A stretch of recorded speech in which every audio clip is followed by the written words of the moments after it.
నంద్యాల పట్టణం బాలాజీ కాంప్లెక్స్ లోని లతీఫియా మసీద్ వద్ద క్షణక్షణం టెన్షన్ వాతావరణం నెలకొన్నది. వక్ఫ్ బోర్డు భూములను అక్రమంగా కబ్జా చేశాడని మౌలానా ముస్తక్ అహ్మద్ పై మసీద్ నూతన కమిటీ సభ్యుల ఆరోపణల నేపథ్యంలో అక్కడకు చేరుకున్న ఇరు వర్గాల మధ్య రాజుకున్న వివాదాస్పద స్థల విషయంపై ఘర్షణ వాతావరణం నెలకొన్నది. నంద్యాలలో రోజురోజుకు లతీఫియా మసీద్ స్థల వివాదం రచ్చకెక్కుతున్నది. వక్ఫ్ స్థలంలో నిర్మించిన భవనాలపై తనకు పూర్తి హక్కు ఉందని, తనదేనని మౌలానా ముస్తక్ అహ్మద్ పట్టుబడుతున్న వైనం. ఇదిలా ఉంటే వక్ఫ్ స్థలంలో కట్టిన నిర్మాణాలు అన్ని కూడా వక్ఫ్ బోర్డుకే చెందుతాయన్నది నూతన కమిటీ సభ్యుల వాదన. తాను కట్టించుకున్న భవనాలను తనకు కాకుండా చేస్తున్నారని మౌలానా ఓవైపు ఆరోపణలు చేస్తున్నాడు. వక్ఫ్ బోర్డు చైర్మన్ గారు ఈ కమిటీని వేసినారు.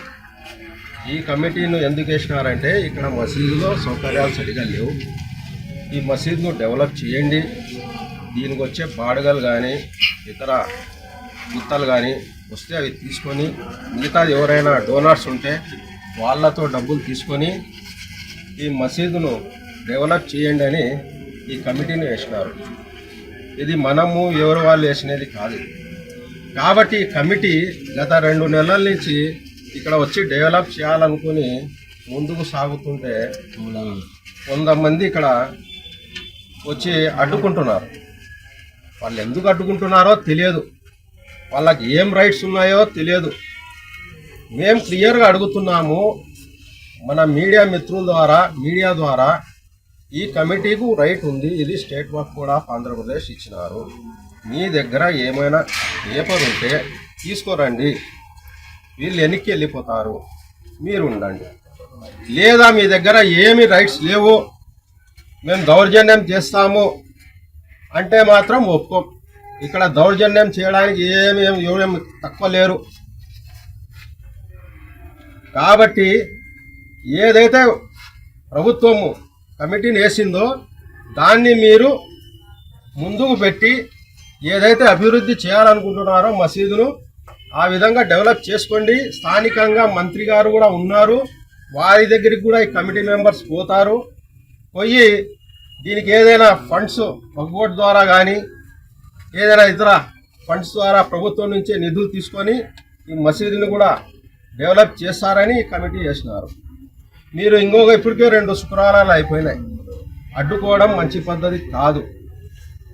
కాబట్టి నేను మీడియా ద్వారా ఇంకొకసారి వాళ్లకు క్లియర్గా చెప్తున్నాను, మీ దగ్గర ఏదైనా రైట్ ఉంటే మీరు మసీదులోకి రండి, లేకుంటే పోలీసు వారికి కూడా మేము ఈ కమిటీ వారు ఆశ్రయిస్తారు. ఎందుకంటే వాళ్ళ దగ్గర ఏం లేదు, ఏదైనా ఉంటే మీరు తీసుకురండి. మా దగ్గర ఈ గవర్నమెంట్ ఇచ్చిన పేపర్స్ ఉన్నాయి, మేము దీనికి హోల్డర్సు, ఓనర్సు, ఇంకా ఏదైనా అనవసరంగా ఏం లేకుండా వచ్చి మసీదులలో గొడవలు చేయడం మంచి పద్ధతి కాదు.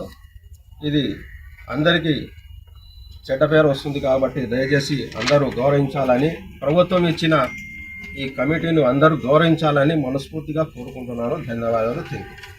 అధిష్టానంకి ఎన్నో సమస్యలు ఉంటాయి, నేషనల్ ఉంటాయి, స్టేట్ ఉంటాయి, ప్రతి సమస్య ఉంటుంది. ఇది చిన్న మసీద్ సమస్య.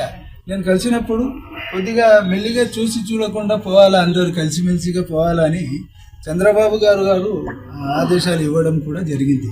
నేను జరిగినాను.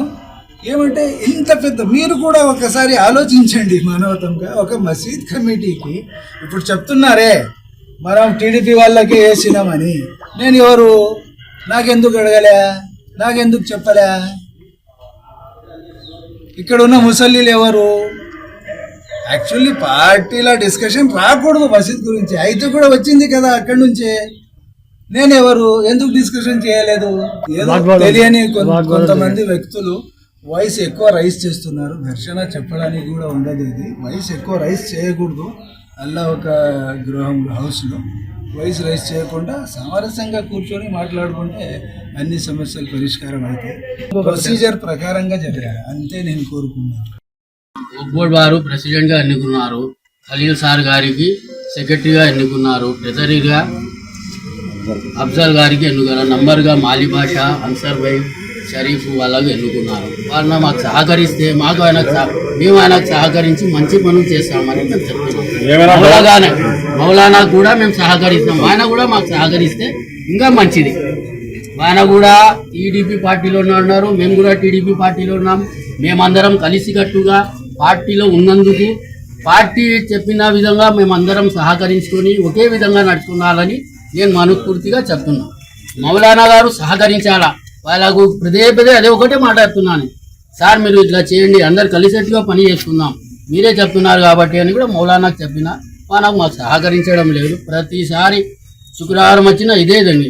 ఇంకొకసారి ఇట్లా జరగకుండా పోలీస్ ద్వారా కానీ, రెవెన్యూ ద్వారా కానీ, వక్ఫ్ బోర్డు ద్వారా కానీ, మీడియా ద్వారా కానీ ఇట్లా సంఘటన జరగకుండా చేయాలని మనస్ఫూర్తిగా చెప్తున్నాను.